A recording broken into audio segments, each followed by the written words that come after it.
I want to speak today about the 10 Commandments. Anybody know what movie that was from? The 10 Commandments, well done. 10 out of 10 for you. You're wide and you're awake. You're ready for the service. The 10 Commandments.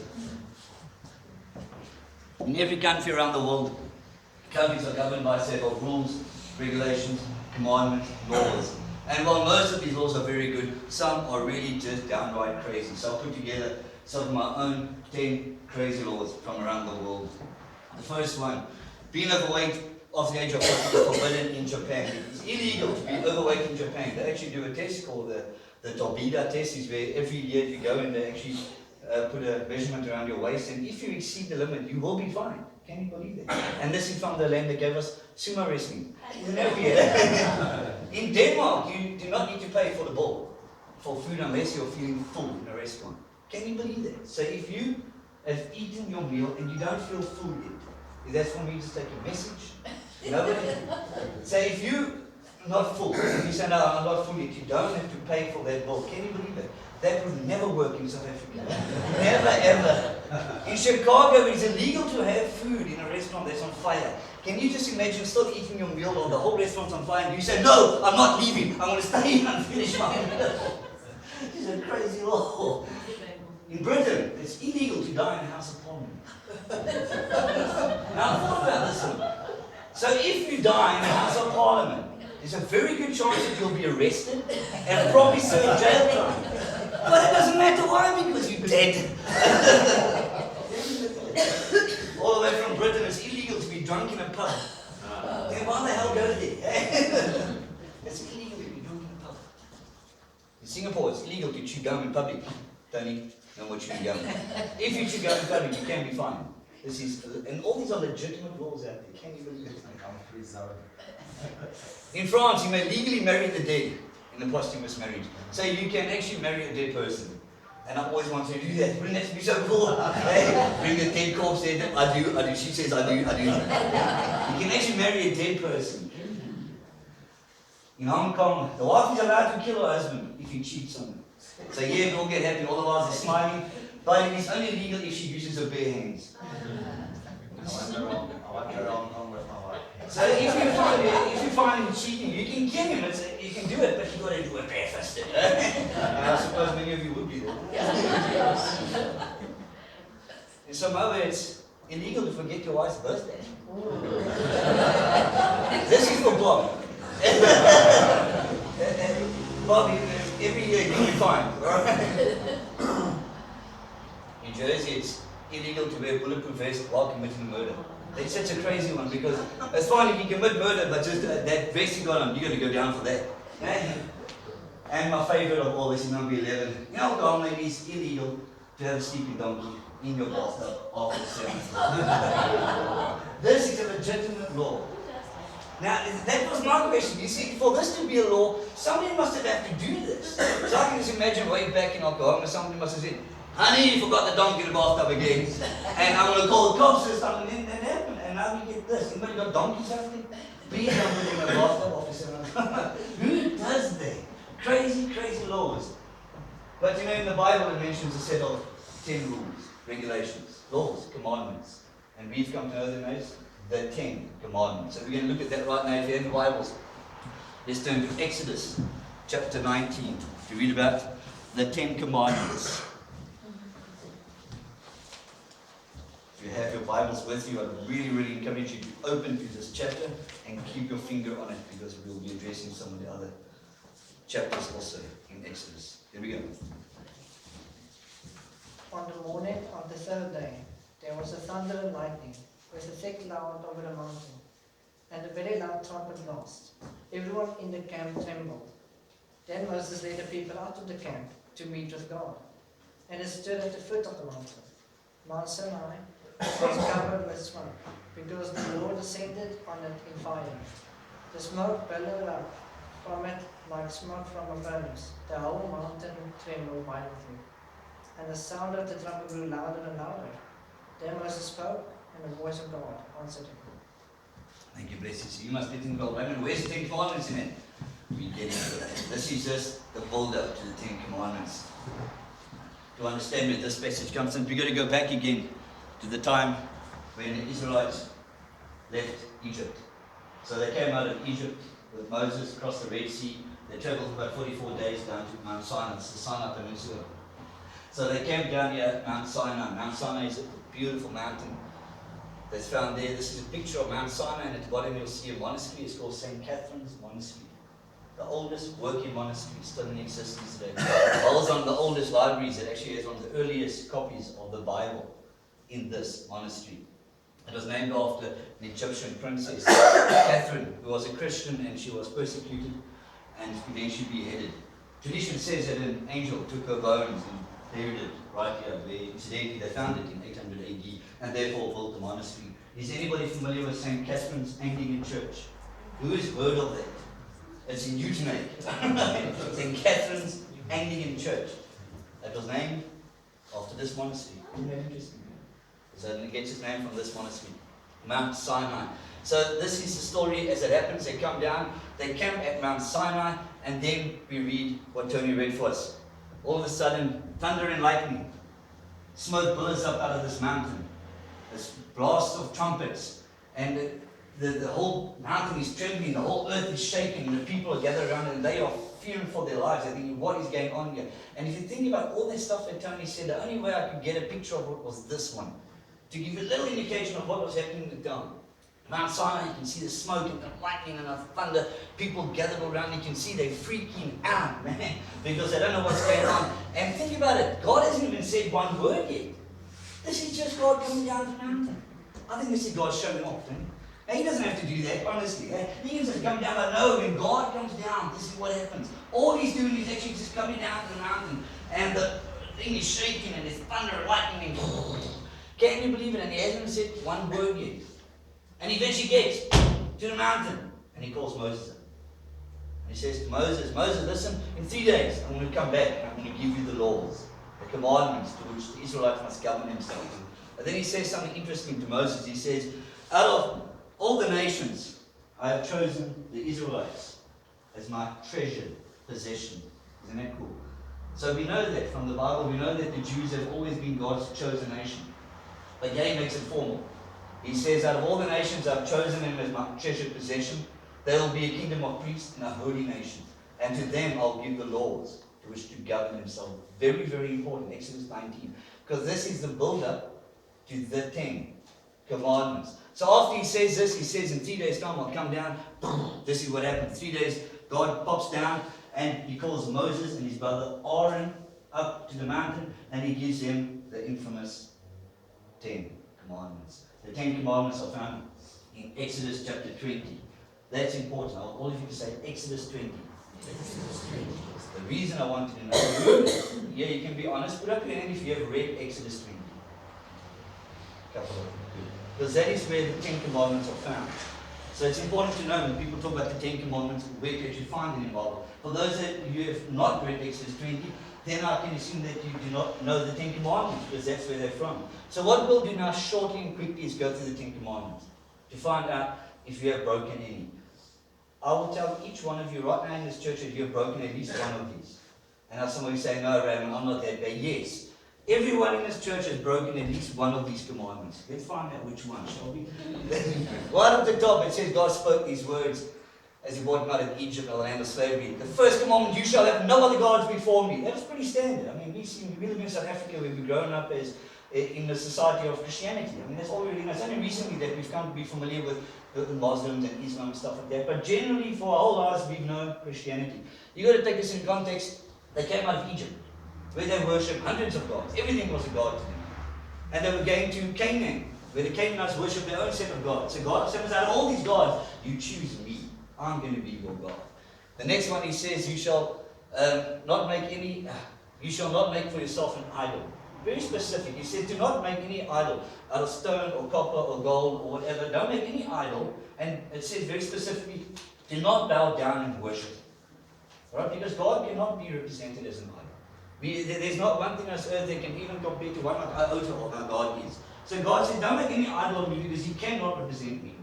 And now this isn't a spiritual application. This doesn't mean that if you watched the rugby yesterday, who watched the rugby? All of you did. That doesn't mean that you made rugby your idol. Alright, that doesn't mean if you watch super sport, it's your idol. This is a specific thing. Do not go home. If you got a statue of Buddha at home, and you go home after church and you bow down and worship, then you are breaking this commandment. Alright? Very specific. It's about idol worship. Alright, the next one. It says, you shall not misuse the name of the Lord your God. Blasphemy. We gotta know this one because, and I hate it. Most of you should be livid as I am when somebody uses the name of God out loud. It says, it grates me. But this one is a bit more detailed than that because if you notice the name Lord, if you notice it's in capitals. I had a message up just before explaining what that meant in the Bible. Anybody remember? If you see the capitals, Lord in the Bible, what does it represent? It represents a personal name of God. Anybody remember what his personal name was? Yahweh. Yes. So this law was actually put there very specifically. If anybody misuses my name Yahweh, then it's going to be bad news for you. And in those days, the name Yahweh was so sacred, so revered.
So I plan to kill you and then I go and I murder you. If I walk around the corner with a ladder in my hand and I knock Tony's head off, he's dead, I killed him, but did I murder him? No. Did I break that commandment? No. Only if I murdered him. The Bible says if you murder, you'll be murdered. It says if you spill blood, blood will be taken from you. You shall not commit adultery. Adultery, we know, is if you have a relationship with somebody, in a married relationship, and you have any physical relations with somebody else. That is committing adultery. Again, this was a legal law. If you were caught in the act of adultery, you and your partner, so grab him along too, he's going to come with, they go to the temple courts. If the priest finds you guilty, you know what happens to both those parties? They are stoned to death. These are all legal laws. It's not just that you can't do this and do it fine and you'll be put to death. Do not steal, pretty standard. If you take something that does not belong to you, that is theft. This is all over the world, one of the biggest commandments out there. You don't need to add to it. The next one is you shall not give false testimony against your neighbor. Also legal. It was a court of law. If you're in a court of law and you have to be a witness of someone behalf, whether they killed someone, whether they stole something, do not give false testimony about that person. A lot of you might understand this one as do not lie. It doesn't say that. If I go to the shop and I buy a ball one, it's my favorite chocolate. Everyone, ball one, my favorite chocolate. I'll go and buy a ball one. On the way home, I eat it. And I get home and my wife said, did I buy a ball one? And I said, no. Did I lie? Yes. Did I break this commandment? No. Exactly. Didn't bear false testimony. Last one is do not covet. It's a pretty standard one. This is my kind of the weirdest one for me because all of these are legal. This one isn't. Do not covet means do not desire something that is somebody else's. I really like Jacques' new car. Smart car. My car, I can't even roll down the windows. I don't even have I really desire a Jacques car. But I don't act upon it. I don't say it to anybody. I'm coveting, aren't I? It said do not covet your neighbor's house, your neighbor's wife, your neighbor's dog, his cactus, his windscreen wipers, do not covet anything. That's what it says. But no one knows about it. So it's kind of put here almost by, God didn't have anything else to put there. That's what it feels like, isn't it? It's like, I don't have any other legal laws, so let me just put that one there. But you know why it's there? Because this one affects all the rest. Because if you start to covet somebody else's stuff, it might lead to adultery, theft, murder, and so on and so on. You eventually go right to the top where you dishonor God himself. So that's put there for a very important reason, but it's not one of the legal consequences. So there we have the 10 commandments. Have you broken any of them recently? 4, definitely. Anybody else? Who stole recently? Confession time, come on. No? All right. How many of you found something out new that you didn't know before? You can, yes, put up your hand if you found something new today. Were you challenged by these commandments? Alright, do you know that these aren't the only commandments? Let's carry on the story. Exodus. So this is Exodus chapter 20. So what happens after this is God takes these 10 commandments and he writes them on stone tablets. Do you remember that story? He takes 2 stone tablets and with the finger of God he writes them on. It says this, when he had finished speaking with him as Moses upon Mount Sinai, he gave Moses the 2 tablets of the testimony, tablets of stone written by the finger of God. There's another beautiful picture of Sinai. So it was written by God's finger. So Moses takes these 2 tablets and 40 days later he comes down the mountain and he comes down and down on the floor. What are the Israelites doing? They are having a party. Yes. What they actually do is they build an idol, a golden calf, and they start worshipping it. They just broke and they said, God just spoke to them like a couple of days ago. Said, don't do this, and they don't do this. So Moses walks down the mountain, and he's got the 2 stone tablets. And what does he do when he sees them? He breaks them. Can you imagine what his first words were after that? Uh-oh. He just broke the tablets, and God wrote himself. And he smashes him to the ground in full of rage. And I can imagine thinking, oh, I shouldn't have done that. How do you go explain to God that you broke the 10 commandments? And he does. He has to go back to God and say, God, give a warranty. Because, I slipped and it fell and it broke. I don't know. Can you give me another one? So God says, fine, he'll give another one. But this time, Moses is going to write it himself. It says, and the Lord said to Moses, write these words. In accordance with these words, I made a covenant with you and with who? Israel. So there was, after 40 days and 40 nights, and he ate bread and he drank water, and he wrote, this is Moses wrote the words of the covenant, the 10 commandments. So the first one was written by the finger of God. And then this time God says, listen, you broke it, now you're going to write it yourself. So that you see Moses chipping away. Who knew that? Who knew that there were 2 and one was written by God? Alright. There's the next one. That wasn't the only commandments. Remember we read Exodus 19, and then Exodus 20 is the Ten Commandments. Exodus 21 continues, and it says, and God gave these set of rules to the people. So God continues. The reason why the Ten Commandments were separate, because these were the only commandments that God spoke audibly and verbally to the people. When God said the Ten Commandments, He spoke to everybody. And the Israelites got scared. And they called Moses and said, listen, don't let God speak no more because we're scared we're going to die. So God stopped speaking. And He continued to give the rest of the commandments to Moses. So after that, Exodus 21 to 24, God continues and He gives another 155 commandments to Moses. Who knew that? Nobody knew that. Only me.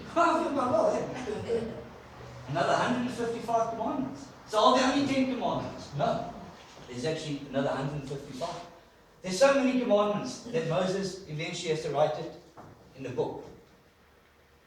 Exodus 24 says he took the book of the covenant. He couldn't fit it on 2 tablets, there were too many. And he read this to the audience of the people. And they said, oh, was obedient, and they were obedient.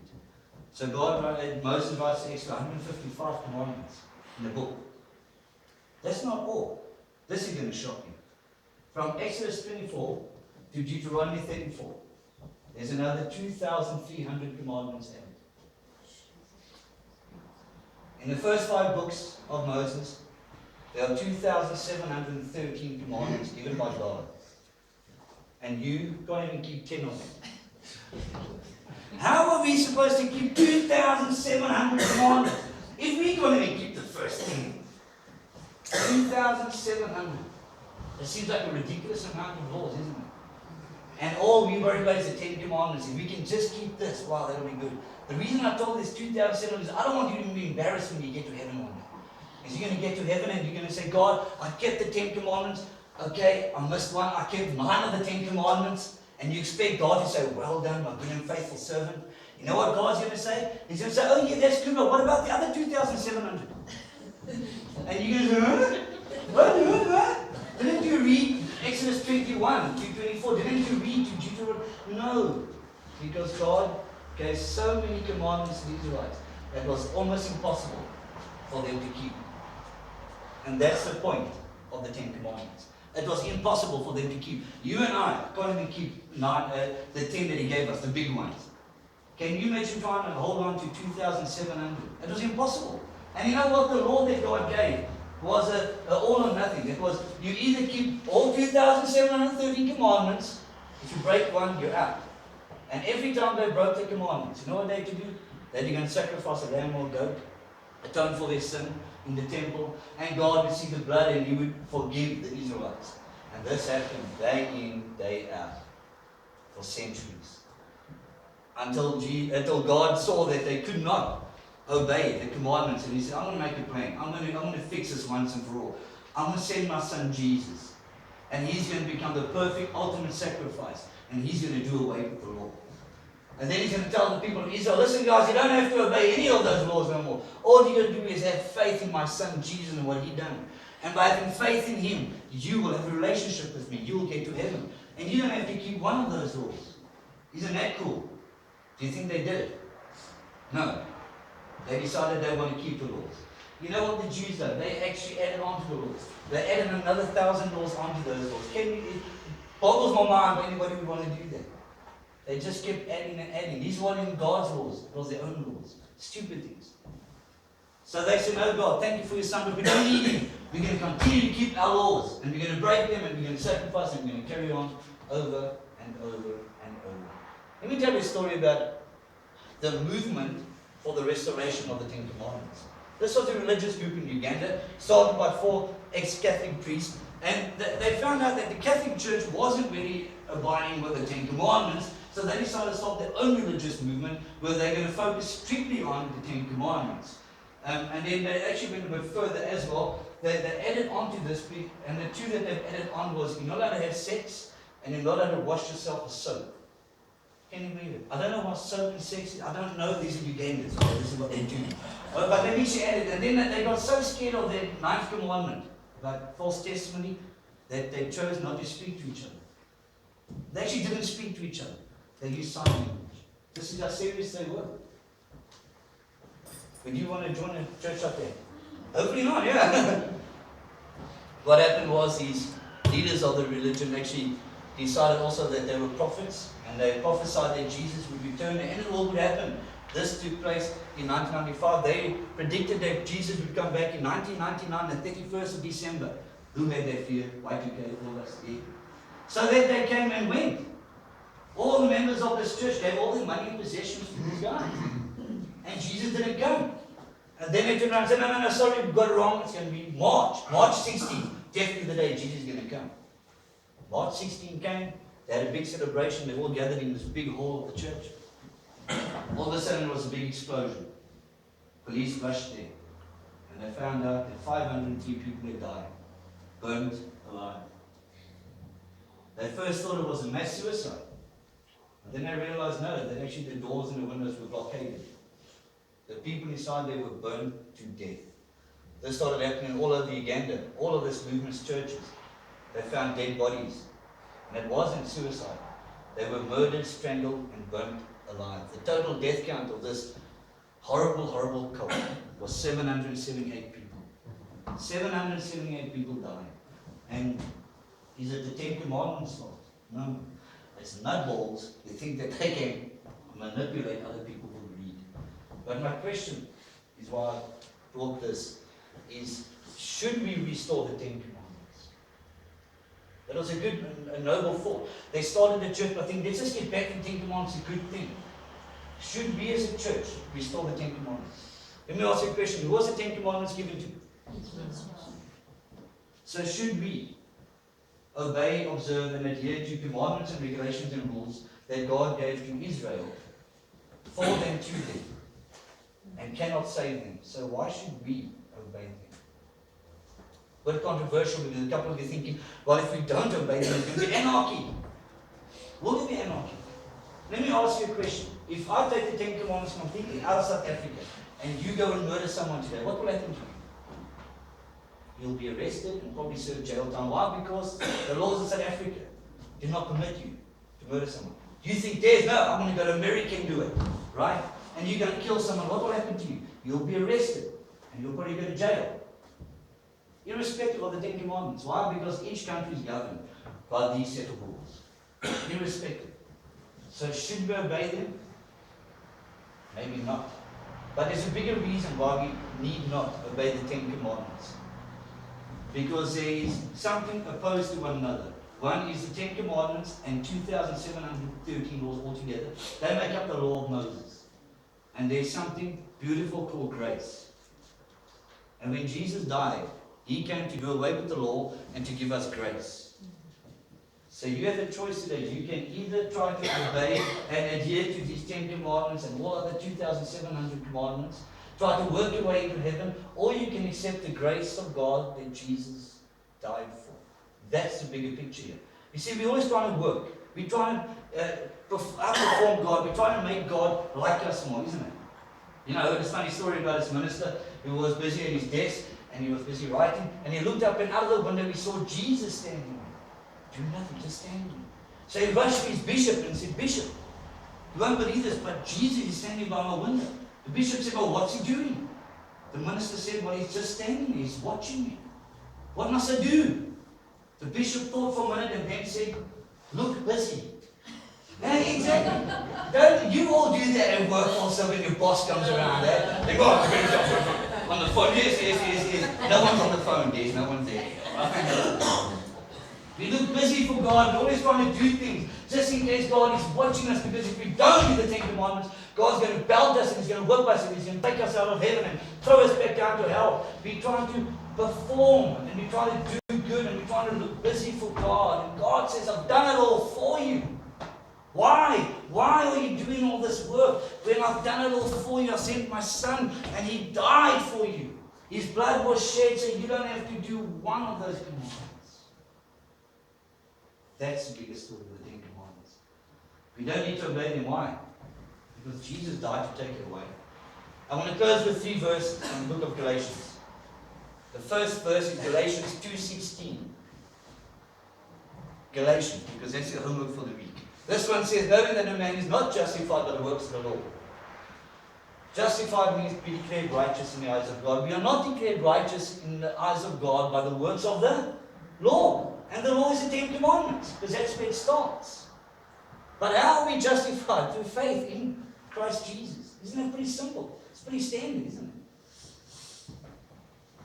Galatians 2:21 says, I do not set aside the grace of God, for if righteousness can be gained through the law, then Christ died for nothing. If we want to try and obey the Ten Commandments and all other 2,700 laws, and we think that's going to get us into heaven, then you know what? Then Jesus died for nothing. And that is a shock. Then you take in the grace that He gave to us and said, I don't need that. I'm going to continue to obey the Ten Commandments. The last one, Galatians 5:1. So Christ has truly set us free. Have you ever heard that statement in the Bible? Christ died to set us free, and free indeed. What did He set you free from? The law. It says, now make sure that you stay free. And don't get tied up again in slavery to the law.